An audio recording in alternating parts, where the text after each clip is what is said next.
Ayubovan, Vanakkam, Namaste, and very good day to everyone. I am Janani from Anuradhapura, Sri Lanka. Today, I am your host on behalf of the International Association for Quality Education.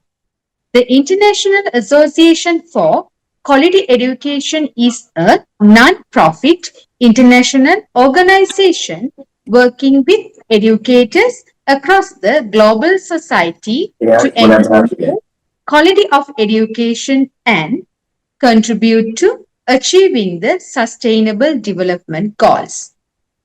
The International Project for Capacity Development in Education has been implemented along with the International Conference Series on Quality Education. The international project serves as a platform for education professionals to share best practices, research findings, and competencies with all stakeholders in the field of education. Additionally, the platform acts as a virtual learning space for young education educators to gain new knowledge and grow as professionals in the education sector. Today, we are honored to have a very special speaker with us. She is Ms. Preeti Tyagi ma'am from India. She is conducting a lecture series on effective classroom management for quality pre-primary and primary education. Today, she will discuss the topic of a touch-up of NEP and pedagogical strategies. I believe it will be an interesting topic for all of us. Namaste, ma'am. Namaste, Janani. Thank you so much for introducing me. It was so good. It was very profound, and I always feel happy when I just get to meet each one of you. So thank you so much. Thank you for being here. Okay, so now we need to take a little bit twist here, because rather than talking about the national education policy, because since I thought that because national education policy that belongs to India, it is very wide and very comprehensive. So I need to pick up certain things which could be beneficial for the Sri Lankan teacher and the Sri Lankan government. For that, it will take a certain time. So I'll be preparing it after a while. And today we are going to discuss a very, very important topic.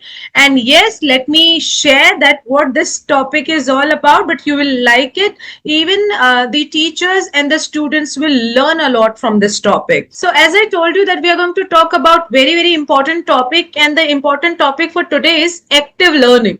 Right, when I say active learning, so rather than saying that what should we go ahead, what should we do, we should be very particular about that what shouldn't we do. And what shouldn't we do? That if we are doing active learning, so what shouldn't we do? We shouldn't do passive learning. So let's understand first of all that what is this active learning and what is this passive learning. So let's start with the active learning. Children do not learn by being told, they learn by doing. For in the heart of exploration, understanding is born. So this particular statement brings out the very dearest idea that whenever we teach our children, they do not understand by teaching only. How do they understand? When they are involved, when they are being partner in this learning teaching system. So that is called active learning. So we are just enhancing that knowledge further as well. So let's move. There are certain, more definition to it. Okay.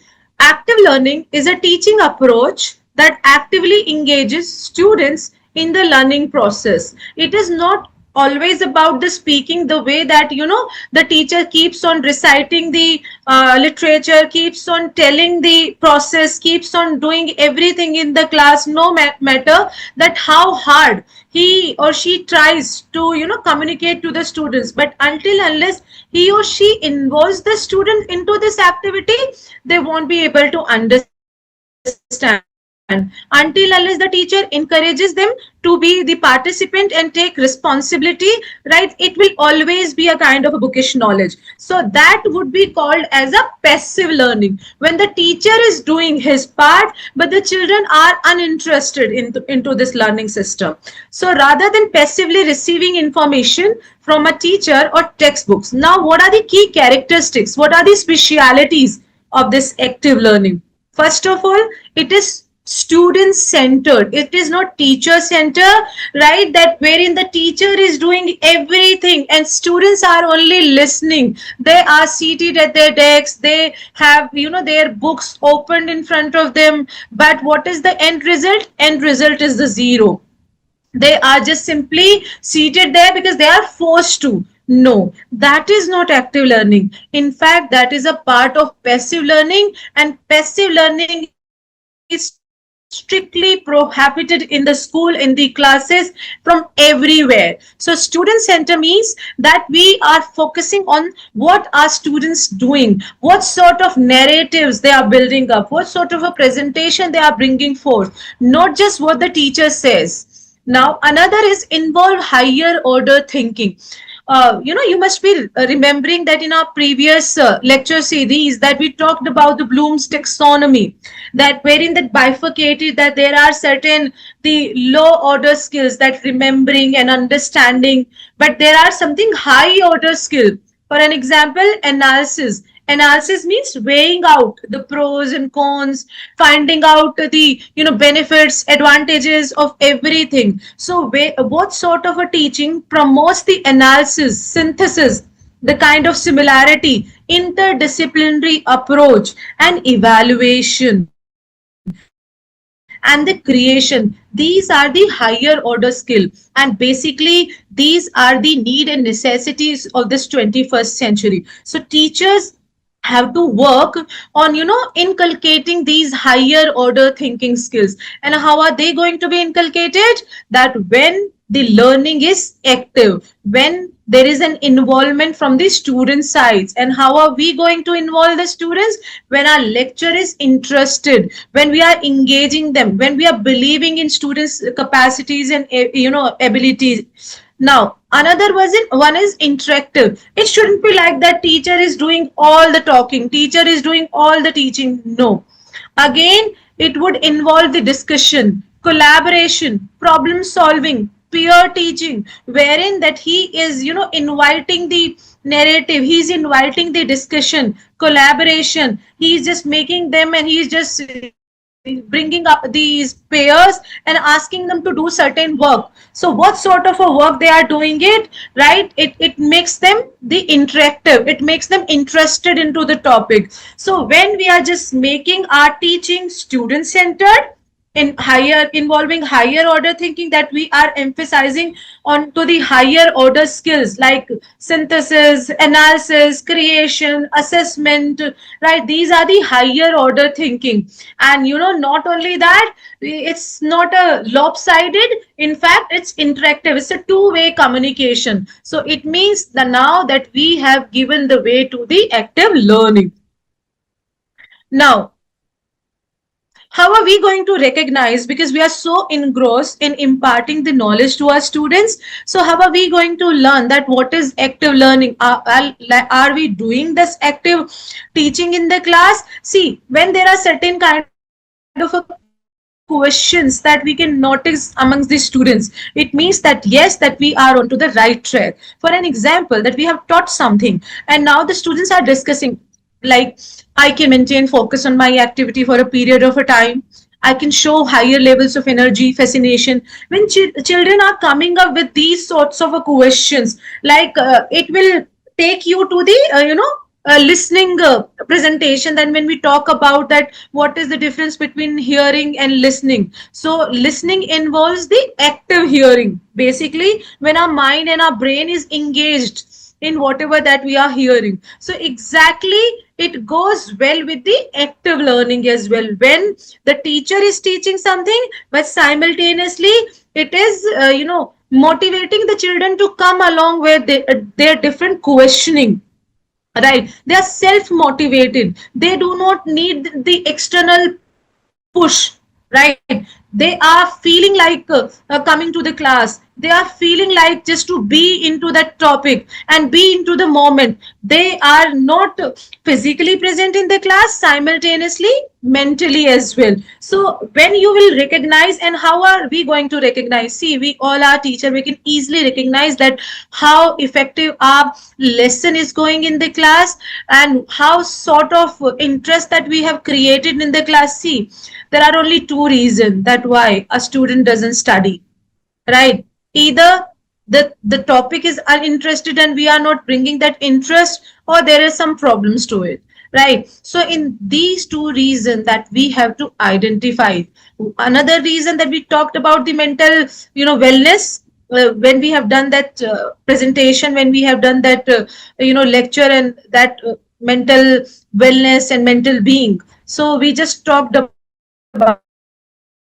Now another one is very, very important slide. I would like each one of you to pay a little bit more attention to that slide. See, that's a kind of a pyramid, and why I have brought that pyramid here, just to give us an idea that there are different sort of methodologies our teacher adopts, technique, tactics, right? So let's try to bring out that what approach brings what, right? What sort of an retention through these techniques that we can bring into a child's mind. So let's talk about, if we are just simply lecturing, that we are teaching the student that the way that we are speaking, so it means that we are able to create only 5% of retention in a student's mind, right? Only it will benefit the student only 5%. It means no matter that what sort of a voice modulation that we have, still all the same, right? It means that out of that 90% of the efforts have gone in vain. Only 5% impact is left on a student's mind. If we are simply reading and lecturing, it means 10% that we are able to create the impact, only 10%.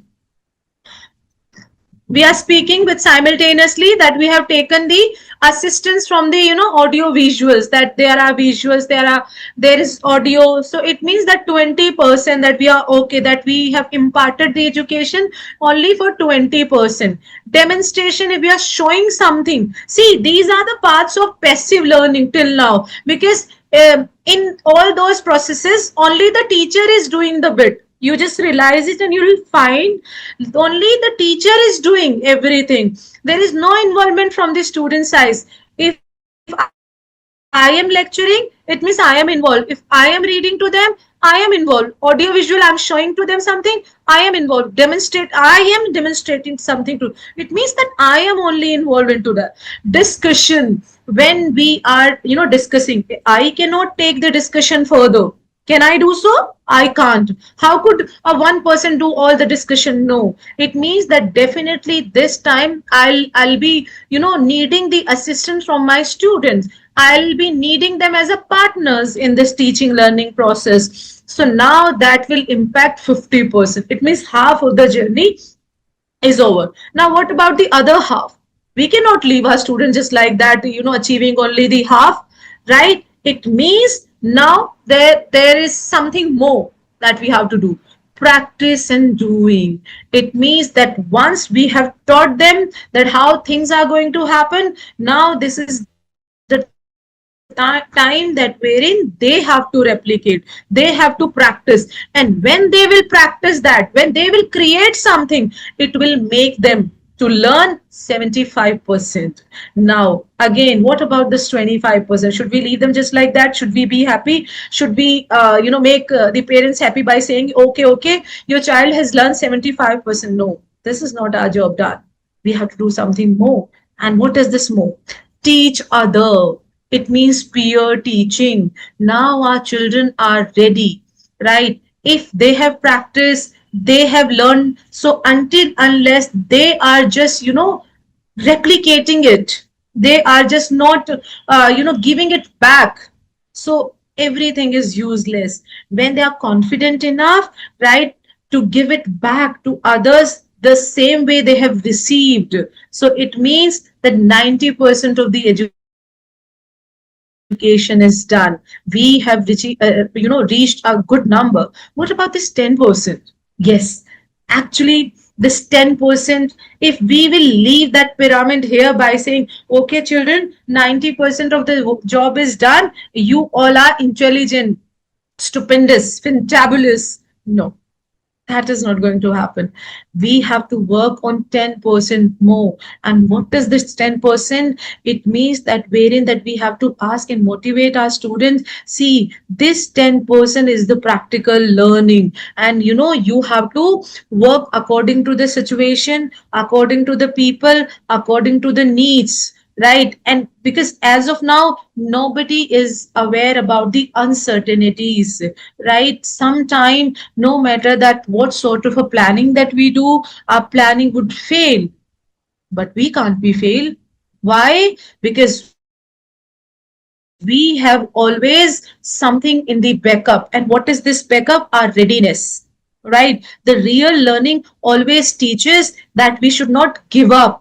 In fact, we have to be resilient. And a resilient person is the one that who fares, who navigates all sort of a circumstances. So that 10% is left up to their readiness, that how resilient they are. And how are they going to get that resilience? That once that we will create that bond with with our students. Yes, bond will bring that resilience among the students. So the 10% is very, very important. It cannot be undervalued. Yes. Okay, so now for an example, see, there is a case, and the case goes just like that. Mr. Rakesh, a grade 8 teacher in urban school, intends to teach his student, that he wants to teach his student about ratio and proportion. He browsed approximately 25 minutes to find out the supporting material and ended up having two excellent videos, 14 respectively. He downloaded them, and he begins with the introduction of the topic and continued with playing the video. He provides detailed explanation for 10 minutes. Many students in the class exchange glasses and engage in unrelated activity. You will see, but when the bell rings, signaling the end of the class, Mr. Rakesh concludes abruptly and departs. Yes, we need to understand the situation. In this situation, what should we do? There are certain questions. Kindly read those questions, and try. You need not to answer to me. You have to answer to yourselves that what was he doing? Whatever Mr. Rakesh was doing, though he was trying to bring the benefit to the students, but all the technique and all the methodology was failed, right? Because it was all Mr. Rakesh doing, right? He did not include the students, right? He did not make them interactive. That is why when he initiated that topic, all the children were haphazard. They couldn't figure out what is 2 and 2, right? Everything was at 6s and 7, right? So it means why generally it happens many a time that you might have observed the other teachers, your own behavior as well, that our intention is very true. Our intention is just like that, that yes, we have to teach our student, but see, many a times intention do not matter. What matters, impact does. What sort of impact that we are bringing, right? So we need to work on the impact, no matter that how hard we are trying, but everything we are trying it not beforehand, but the same moment. We did not introduce the topic, we are just bringing out this and that in the class, and we have simply wasted the time. And that is why Mr. Rakesh has to conclude the class abruptly and depart. This is where the student being disinterested, uninterested into the topic, because once some topic will not interested, they will not take the interest further. Now into the consecutive classes, Mr. Rakesh will always be failed in bringing the children's interest back, because this beginning was not up to the mark. So these kind of a try and avoid these sort of a situation into your class. Now, reason a child might not engage in active learning. Many a times that we love blaming the student that he doesn't take any interest, right? I don't know what is he up to, but he doesn't take any interest into it, right? Okay, so let's talk about that, why he doesn't take interest, that we need to figure out. It's not always about that we in the picture, there could be certain more reason to it, right? But yes, that is for sure, all the reason can be sorted out by the teacher. How? Sometimes we have to take the assistance from the management, sometimes from the parents, and sometimes there are situations that we can handle ourselves. But yes, we have to take everything into the consideration, my dear teachers. Here I would like to bring the a very incident that has taken place today itself. You might have heard a very reputed university in Noida, that is a Sharda University, right? One girl committed suicide, leaving three professor, right? In the written explanation she said that I was mentally harassed by these teacher, these professor. I complained many a times, but it did not bear any fruit, and I am taking my own life. That happened today itself. And now what is, you can easily guess the consequences. So we have to avoid that situation. Believe me, take my word for an instance, our intent does not matter, impact does. So no matter that how pure your intentions are, you definitely want good for your students, but the way you are handling it matters the most. So it means every time you have to keep your calm, you have to maintain your patience, and you have to deal it with the, keeping the concerned authority in loop. So let's talk about lack of interest and motivation. The topic or activity doesn't spark their curiosity. Maybe the kind of topic that they are going to deal with, right? It is not giving them any interest, right? It feels bored, right? They do not see any relation to the topic with the practical life. Now, lack of interest and motivation. When I say that many a time children do not take interest into the topic, so what should we do? We can't leave the topic just like that, and so it means that this is where that wherein we have to devise certain strategies and technique which can make them interested. And how are we going to do it? That we can bring out certain practical incidents from the commoners life, from the society, that wherein they will synthesize that topic to the practical life.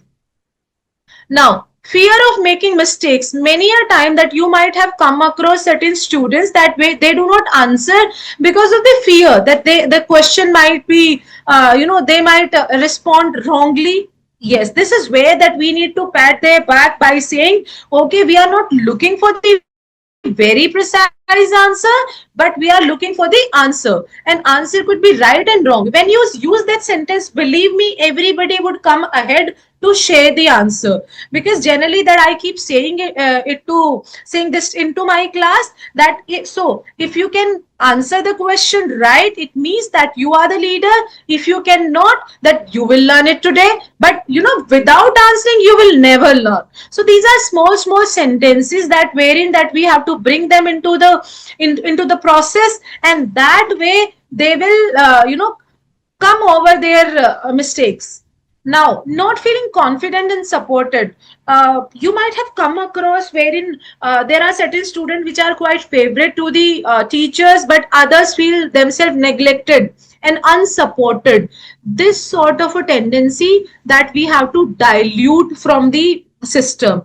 Like, we have to make everybody feel that they all are equal. Yes, definitely that teacher rely on the student that who is intelligent, but you can also be equally important. You are equally important to us. The only difference is that we do not like the way. So there is a particular pattern of saying it, right? But just provide them the help, that what sort of a help they need, right? Lack of encouragement can lead to passivity, because until unless that they feel motivated, and you believe me, many a time that they are so impressed by the kind of motivation that they are getting from the teacher rather than getting it from the parents, right? they are always into the need of getting that encouragement from the teacher only. So do not let them to be passive enough, do not let them to gain that passivity. So this is where that you just keep a keep a encouraging hand on their head by saying, I am with you, okay, go ahead and let's do it together. Learning style mismatch.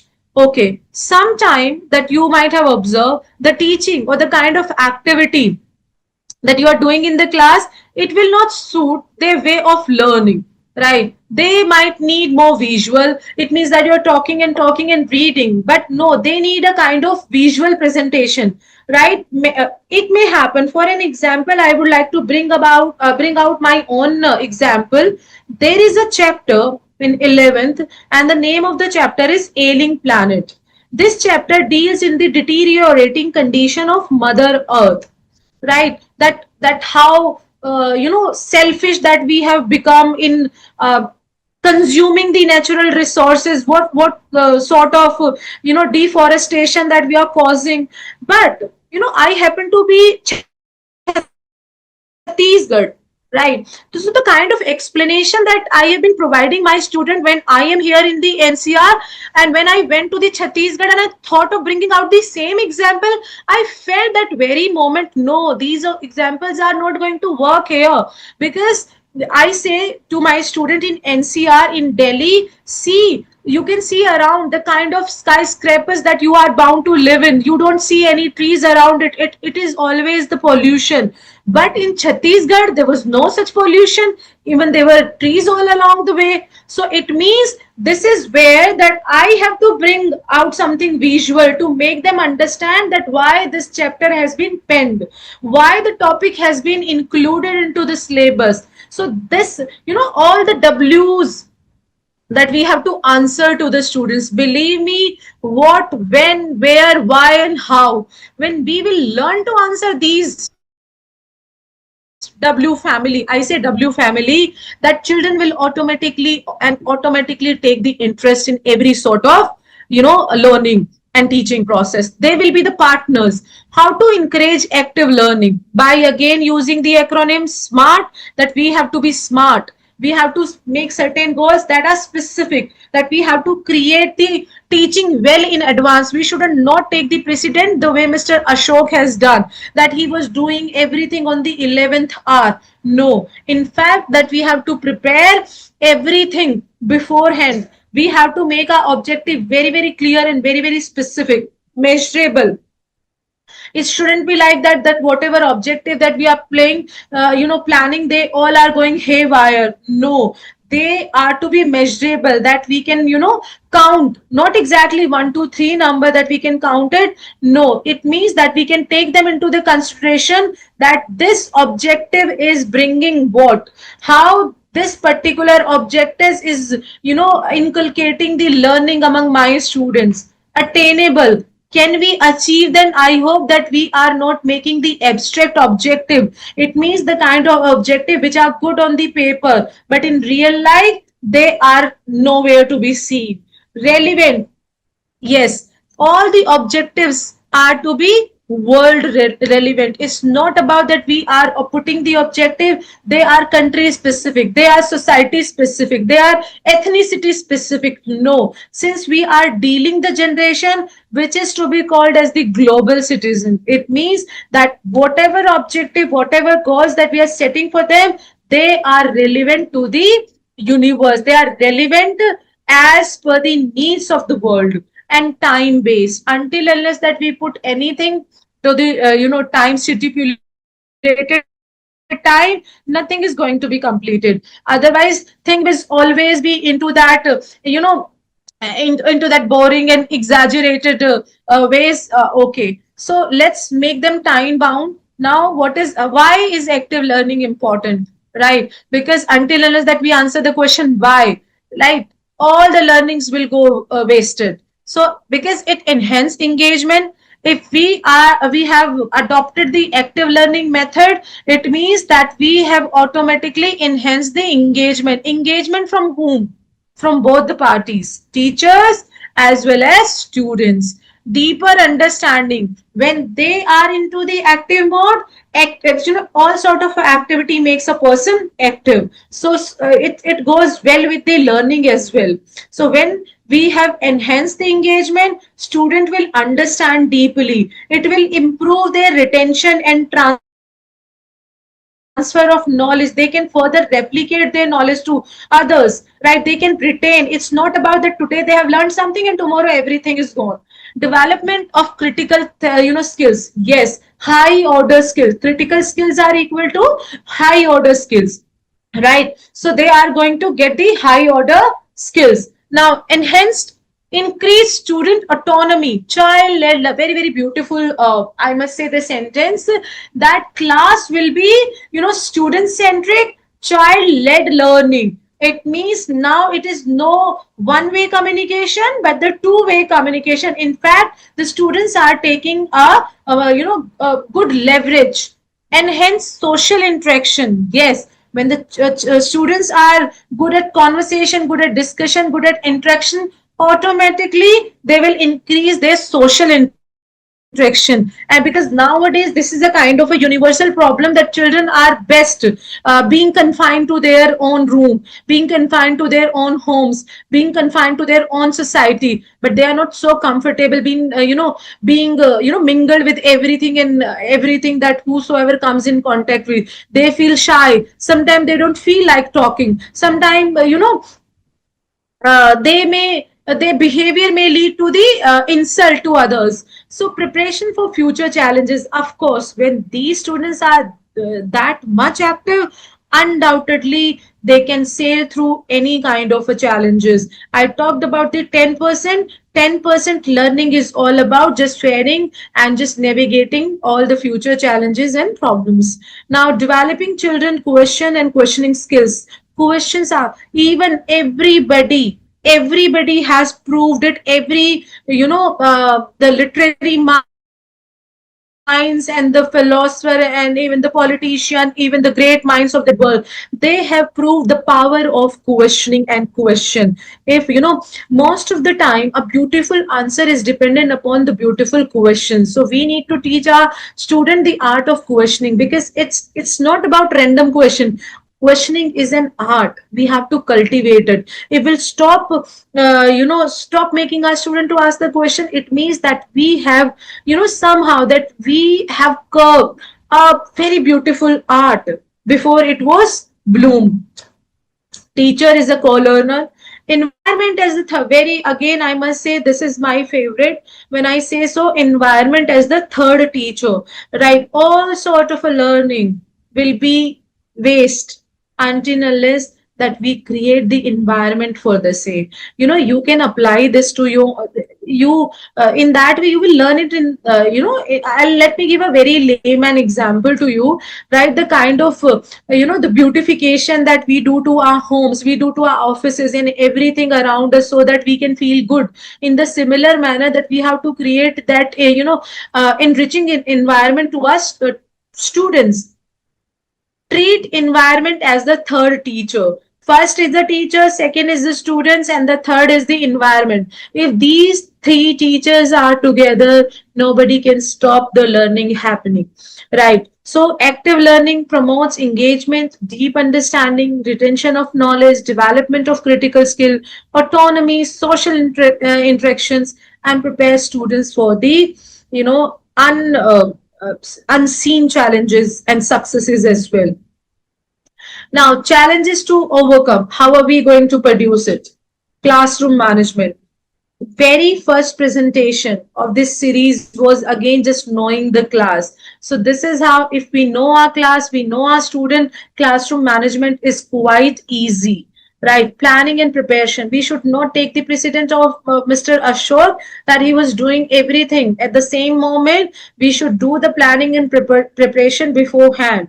Facilitating student engagement, we should motivate our student to get into the discussion, to get into and everything that we are doing in the class, the through the model work, project work, discussion, debate, peer teaching. There are many ways. Assessment and evaluation, see, this is where that we have to figure out the difference. When we say assessment, It means assessment and evaluation. Though they both look same, but they are different. When I say assessment, it means an evaluation. Assessment is basically that I am just trying to assess that what is needed, right, for my student to improve further. Evaluation is basically the judgment of all the processes that we have, included into child learning program. It means whatever the feedback, whatever methodologies, whatever technicalities that we have adopted during this time, are they well enough? So when we do it, it means that we are evaluating that yes, the technique was good, methodology was excellent, methodology was beneficial, every the lesson plan was beautiful. Time constraint, that we are not asking our students to be, to be more careless in terms of planning, because time does not wait for anybody. Anybody means anybody. If we are not giving them the time constraint, they will be some way after time being, they will be lackadaisical in their approach and action. So we should give them the time constraint, right? That okay, this is the time which is required to complete that task. Classroom environment, I hope that everybody will be happy in the class. Nobody is feeling shy. Nobody is being, bullied. Nobody is being shamed, like different type of shaming that children keep doing to each other.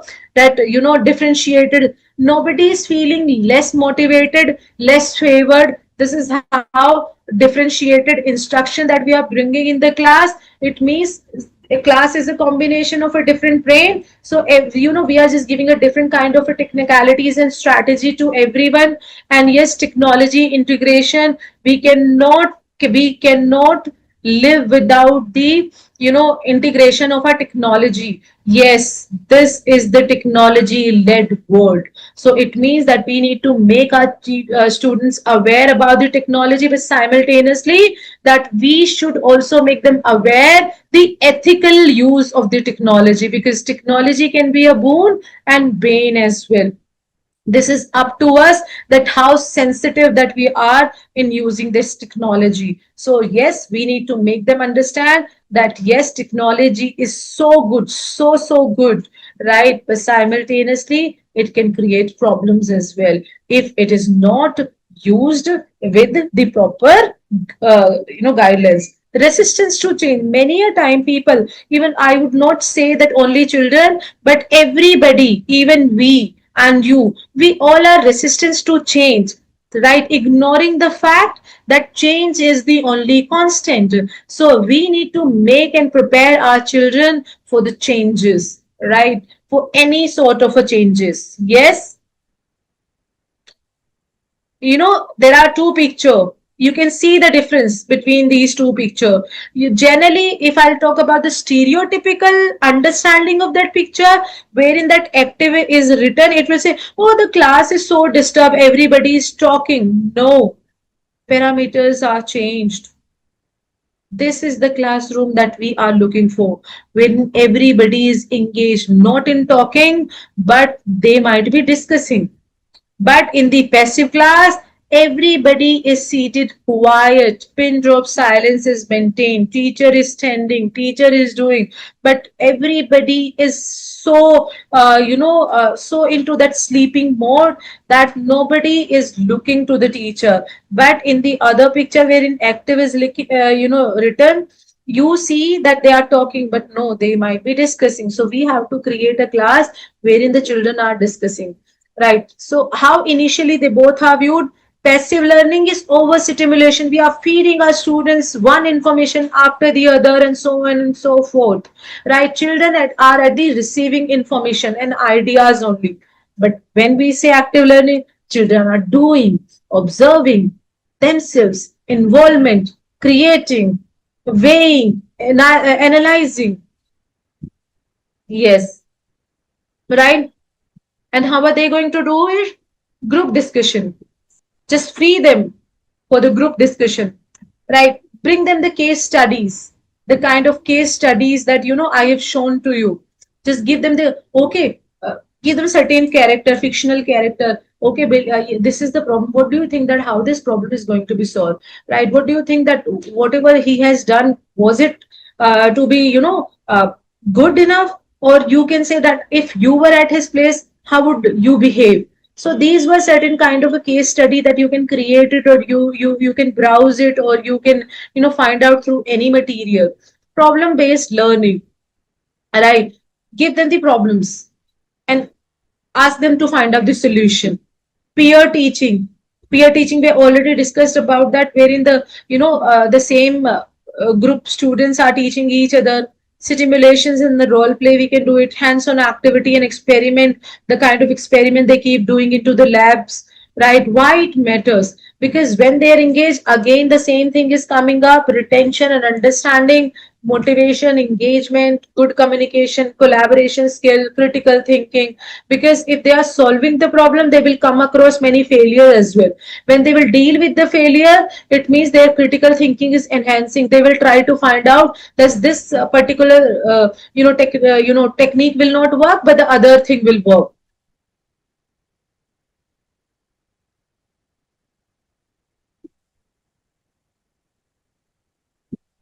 Yes, very very beautiful.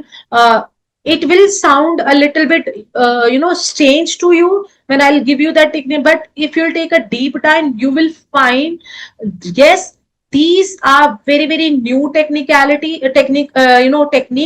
and very practical one. I would say, try and create the noisy class. uh, that sound that sounds against the stereotypical belief. Why would we have the noise infused practical? See, we have to bring them out of their physical comfort. We have to create them little bit discomfort, right? It will work onto their retention power. For an example, add certain distraction like mild noise, background speeches. Like for an example, this like you have asked a question, give a hint to the other students that we can, wherein they can start talking. In that way, see and observe that how child is responsive. How, like, has he stopped dancing, right? Or he is continued, right? He's still continuing with the answer. So that way you will understand whether the child has mugged up, or he has understood these. So just try to create a sound and simple noise in the class. And yes, now another strategy is deliberate struggle, right? Deliberate struggle is again similar to the noise infused classrooms, wherein that before introducing any new topic, give learners a problem. They have no idea how to solve them. Let them struggle for a short time, and then teach and concept. Give, that, see, they are not aware that what this topic entails, but you are. So you can make out any problem out of this topic, and before introducing the topic, give the problem to them and ask for the solution, and see what solution they are. Maybe, we cannot ignore that fact. Yeah, they will bring out the solution, which is actually the solution, right? So now, walk and talk. Sometime you may also do that practice, wherein that you are taking them on a walk, the entire class, and by walking that you are discussing the topic, rather than confining that classroom into the within the four walls, that you are just bringing them into the open, and you are discussing the topic. And now see, right? Because this is very profound. Generally, 90% of the practical learning that we do once we are grown up, it happens that way only. We don't, nobody provides us the pin drop silence. If we are going on road, we are learning something, right? We cannot dictate that how the road has to be, right? How the traffic has to be, how the office has to be. If the office, that we have to work according to the office, the way office is, it is what it is. So it means just try and give them little bit, deliberate struggles, walk and talk reflection, and move. Because there is one very beautiful phrase: movement plus verbal expression is the deeper processing. Reverse brainstorming, another one is that, rather than asking that, how could we cause this problem, that's a simple statement, that how could we do this, why not we ask, that how could we make the situation worse, rather than saying that how could we make the situation good, right? Because if we'll ask that how could we make the situation worse, it means now the children will tell, yeah, children will respond to the negative, or maybe in the negative situation which are responsible making the situation worse. Now ask them, okay, just remove that. It means depletion of these problem is the solution of my first question. So in that way they will automatically come out with the good answer. Inductive and deductive we have already done. Now, yes, Regio Amila approach. The entire world is going gaga over this approach, right?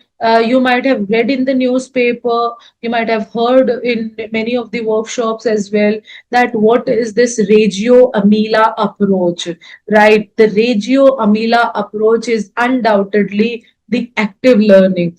It is student centric. The principle of this approach is to view children as the competent and capable learners, valuing their natural curiosity and promoting self explanation. So, into a very, very layman and very simplest form, Reggio Emilia approach is nothing but the active learning, wherein the students are seeing their children as capable as they want them to be. They need to resort the trust in them, they need to feel them like their own partner, and this is how they have to assign the duty, they have to assign the learning to them, and this way they will understand it, right?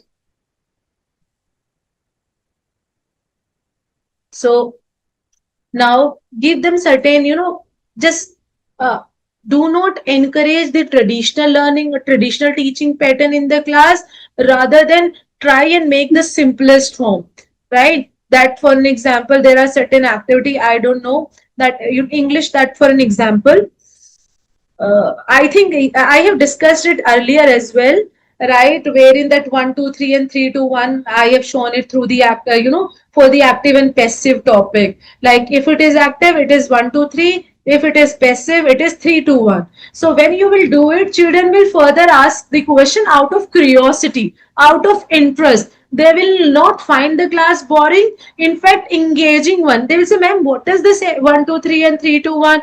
And now we will give them the rule, because yeah, and same way it can happen the other subjects as well. Every subject teacher knows, the nitty gritties of his or her subjects, so he or she may surely bring out certain mnemonics.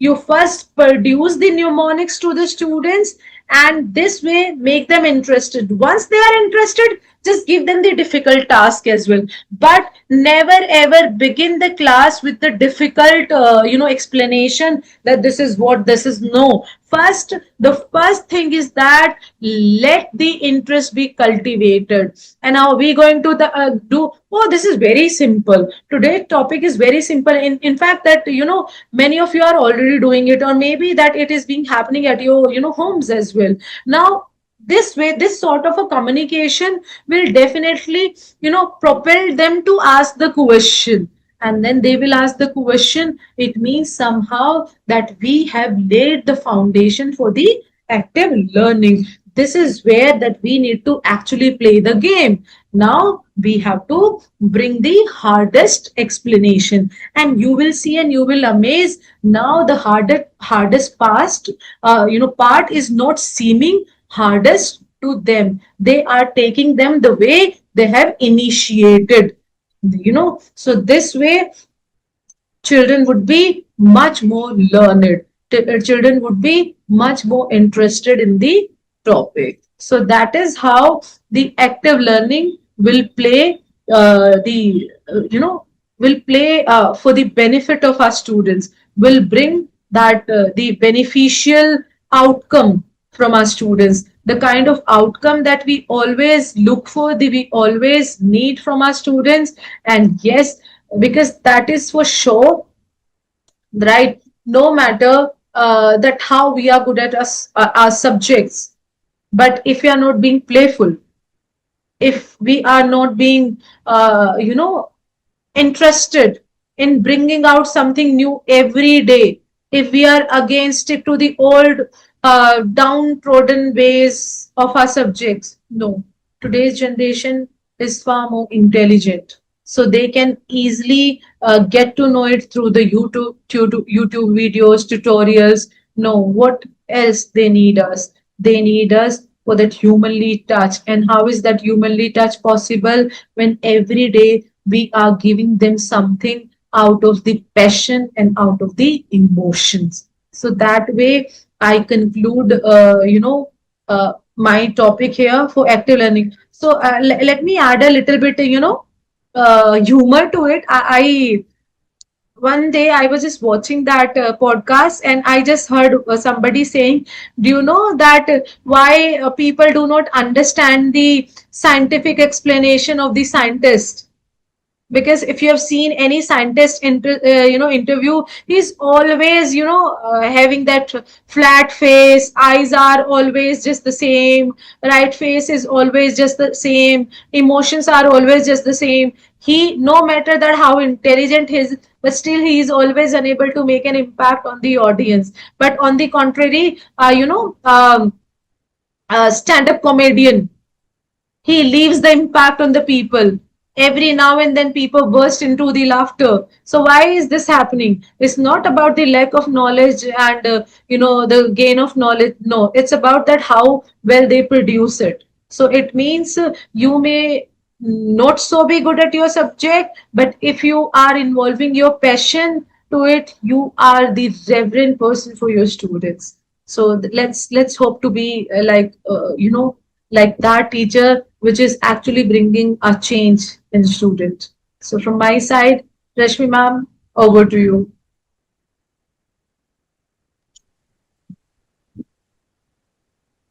Thank you, Preeti Tyagi ma'am. Thank you. I would like to warmly welcome Dr. Rashmi Tyagi ma'am to this virtual platform on behalf of the International Association for Quality Education.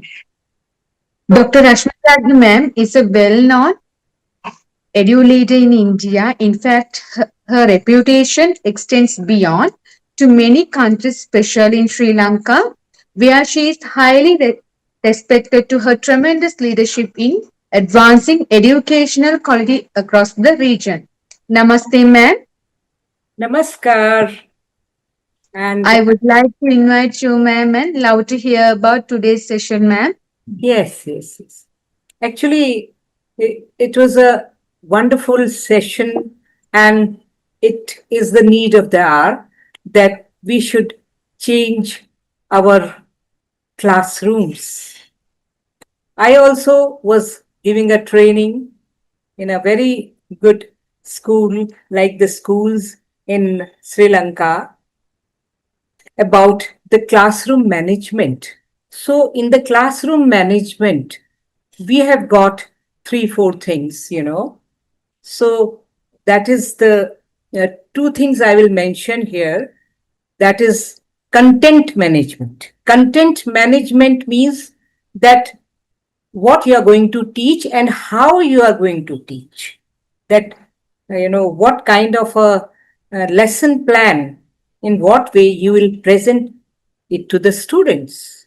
So there we can use many pedagogies. So that is the content management. And conduct management. Conduct management means how the students are going to behave in the class with, what we are teaching, what is their response, how they are connecting to their peers. That means how they are talking to each other, and what kind of discipline they are having in the classrooms. So that is also classroom management, apart from that how the tables and chairs are arranged. I think Preeti Tyagiji has already taken classroom management. But today's topic, that is active learning, it is very much related to that.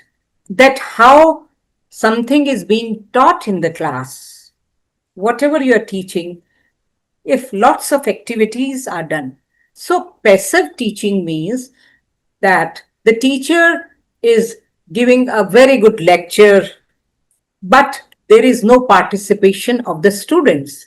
So, which class is the best? Where the students' activities are more than the teacher's activity. And then she mentioned that, traditional teaching methods at our times, the teacher was talking and we were so scared. We were just sitting, taking down the notes and listening to the teacher, to the lecturer, to the professors. That was our generation. But now, if there is no activity in the class, the students are not exchanging, ideas, then we say it is not an active learning. And I tell you one incident. I was the principal in Bharti Vidyapeeth. So one of my teacher, and she was very close to me. The parents just complained against her that she has, given a slap to my child. The parent, she said that. I called her. I said, "Why did you beat the child? You are such a nice lady." Then she said, "Madam, when you come for the rounds, and if my class is talking too much, then you will call me and say that why so much commotion in your class."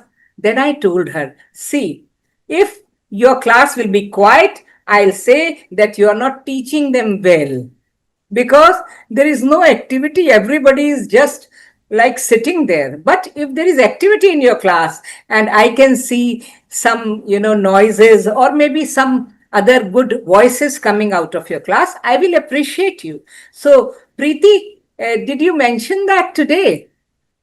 Yes, Yes, Preeti. ma'am, I did. Okay, so that is my experience of 10 years back. So from that time onwards, we are talking of the active learning, and then lot of other things you have mentioned, that the students, they are doing some project work together, or that I'm adding from my side also. So for active learning, lots of dialogue should be there, and there something should be shown to the student, and some very good activities, and lot of integration with the dance, with the music, and some other kind of things. Because uh, today I was taking a training, and there we were trying that even we should you know integrate dances with the maths, because lots of foot tapping, the students foot tapping in the dance, because in Sri Lanka it's cultural heritage about these dances is extraordinary. So, if the students can learn through the steps in the dance, foot tapping, the maths, at the pre primary level, then it is very good. That experiment we have done on the stage today, and the dance gives so much grace to the gestures. If you teach the dances to the students, then they are going to be so graceful when they are talking to someone, or when they are in their social lives. So that way the graceful dance forms. So that is that kind of thing we were discussing, and that is what is active learning. So this is what I want to add. And that was a wonderful topic today. And as usual, Preeti is doing very well, but we are not getting the questions from the audience. We want the interactive, active participation of the Sri Lankan teachers, my dear. Are you listening?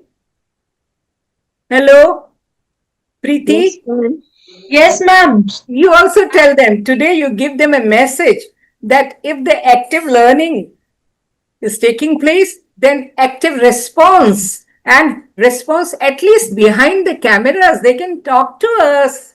Am I right? Yes, they can text, they can message, draft their message Yes, by yes. asking the questions. And Shanika, can help us, that they can at least write one message to us, and maybe they can ask us questions in textual form, right? Hello, Shanika. Yes, yes, who is there? Is somebody Yes, there? teachers, if you have more questions regarding today's session, you can ask, or you can mention in the chat box. I know you all because I'm interacting with you all on, FB, and you are presenting wonderful uh, FB, videos where your students are so active, and such very good uh, activities are going on in your class. You can talk about that. I want to learn from you. Yeah, thank you so much, Preeti ma'am and Rashmi ma'am. The last part was very clear. Rashmi ma'am, thank you so much. And in Sri Lanka, I can remember in 2000 when we were doing A levels, this student-centered method came. I can still remember what my teacher said when we were doing A levels. Now they have started student-centered, so that y'all should do the work alone. And she left the class. We were very disappointed. So actually, they didn't know at that time. This happened in 2000. So actually, they didn't know. They didn't have any clear idea what is student centered. They thought that we only should do every work. And there was no guidance from the teachers what to do, how to do. But now we have a clear idea. Student centered means there should be an active, collaborative, or the participation of teacher and the students equally in student centered class. So thank you so much for Preeti ma'am and Rashmi ma'am for explaining this. And we also actually, what I learned when I was in A level class, I took to that mind and I thought not to do like that, because the children are just all alone. If the teacher left the class, do alone. You only have to do all the projects. So I learned a lesson from that. If I become a teacher one day, I won't do to my children like that. So now what we do is we guide the children, and they do something in their class, and always I use open ended question: why, what, where, with my children, because as I'm a history teacher, I have to do storytelling. So I have to make interesting way for this storytelling. So that normally I asked to make it student centered, I always ask WH questions. Thank you, Rashmi ma'am. Thank you for your clear explanation. And Preeti ma'am, thank you so much. Thank Okay. you very much. Thank Thank you, Rashmi Tyagi ma'am and Preeti Tyagi ma'am, for giving a wonderful session for us. Thank you, and namaste, ma'am. Namaste. Good night. Good night. Blessings to Good you. night, ma'am. Ashirwad.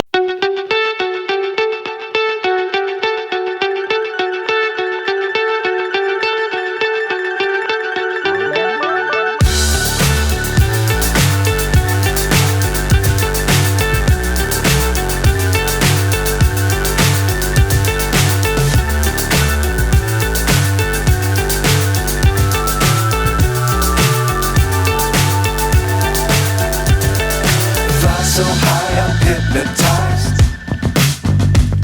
What's up is down, what's left is right. Chasing stars and holding you.